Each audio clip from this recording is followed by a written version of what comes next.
Hello வணக்கம். இது உங்கள் சிவி ஜோன். சொல்லணும் எப்படி இருக்கீங்க? இப்போ பார்த்தீங்கன்னா பகிரங்கமாக மன்னிப்பு கேட்குறாங்க நம்ம ரம்யா.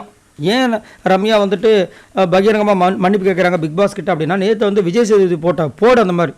ஏன்னா ஒரு ஸ்பூன் சாம்பாருக்காக கொதித்து எழுந்த எஃப்ஜே வந்துட்டு ஒரு சாப்பாடு ஒரு தட்டு ஃபுல்லாக இருக்கிற அந்த கிச்சடியை வந்துட்டு குப்பைத்தொட்டில் போட்டு போயிருப்பார். அதனால் அந்த கிச்சடியை எடுத்து வந்து முன்னாடி வச்சாங்க. இந்த மாதிரி பண்ணலாமா அப்படின்னு சொல்லிட்டு கலாச்சிருப்பாங்க. அப்போ கூட எஃப்ஜே வந்துட்டு விஜய் சேதுபதி கிட்ட வந்து கொஞ்சம் ஆட்டிடியூடாக பேசியிருப்பார், காண்டாக இருப்பார். இதை வந்து உன் திறமை என்கிட்ட காமிக்காத அப்படின்னு கலாச்சிருப்பார்.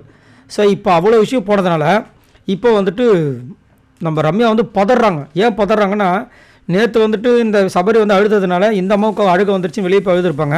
சபரி அண்ணனுக்காக சபரி அண்ணனுக்காக வந்து இடியாப்பம் எடுத்து வச்ச மாதிரி ஒரு சீனை க்ரியேட் பண்ணுறாங்க. ஆனால் அவங்களுக்காக எடுத்து வச்சது மாதிரி தான் இருக்குது. சரிங்களா? இப்போ என்னென்னா அது வந்து வேஸ்ட்டாக போச்சு, யாருமே சாப்பிட முடியாமல். ஸோ அப்படி இருக்கிறனால இங்கே வந்து சுபிக்ஷா, விஜய் பார்வதி எல்லாருமே கேள்வி கேட்டவுடனே இவங்களுக்கு பயம் வந்துருச்சு.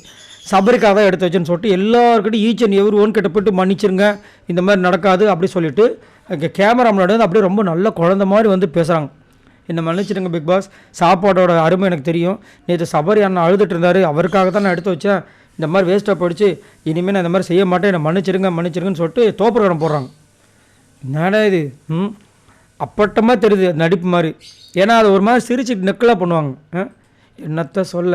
சரி, இதை பற்றி உங்களோட கருத்தை சொல்லுங்கள். ரம்யா, அதாவது ஒரு சில பேர் வந்து ஒருவேளை ரம்யா தான் பிக் பாஸ் சீசன் 9 டைட்டில் வினராக வந்துடுவாங்கன்ற அளவுக்கு வந்துட்டு யோசிக்கிறாங்க. ஏன்னா லாஸ்ட்டில் தான் இருக்காங்க, ஓட்டும் இல்லை, ஆனால் தப்பிச்சுக்கிட்டே வராங்க. போன வாட்டி சாச்சனா இருப்பாங்க பார்த்தீங்களா, அந்த மாதிரி இருக்காங்க. எப்படின்னு ஒன்றுமே புரியல. ஏன்னா ரம்யா இருக்கிறதுக்கு திவாகர் தான் எவ்வளவோ கண்டென்ட் வந்திருக்கும். காலேருந்து நானும் பார்க்குறேன், ஒன்றும் இல்லை. இவராவது இருந்திருந்தால் போயிட்டு ரீல்ஸ் பண்ணி எல்லாரையும் கூப்பிட்டு ஏதாவது ஒன்று பண்ணியிருப்பார் கண்டென்ட். ரைட், இதை பற்றி உங்களோட கருத்தை சொல்லுங்கள் பாய் நண்பர்களே.